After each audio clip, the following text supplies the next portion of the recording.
Despite a large build-up of forces on the Ukrainian border, Russia says it has no plans to invade. US President Joe Biden isn't convinced. There will be enormous consequences if he were to go in and invade, as he could, the entire country, or a lot less than that as well, for Russia, not only in terms of economic consequences and political consequences, but it will be enormous consequences worldwide. This would be the largest, if he were to move in with all those forces, it would be the largest invasion since World War II. It would change the world.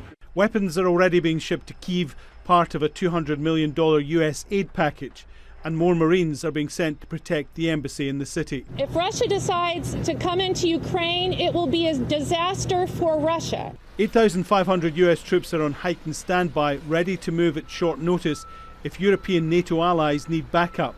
They won't be going to Ukraine.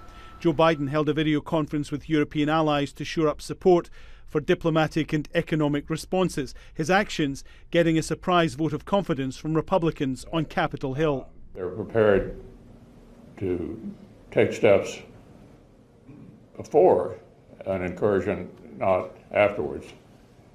I've not been near the news this morning, so I'm not sure what additionally may have occurred.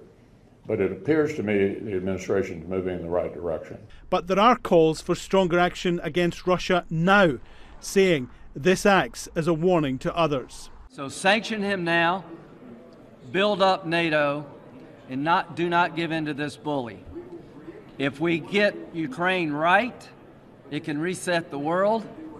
If we get it wrong, God help Taiwan. The White House says it will continue to give classified briefings on the Hill as the situation develops. Biden determined to put on a united front in the first real big foreign policy test of his presidency. Alan Fisher, Al Jazeera, Washington.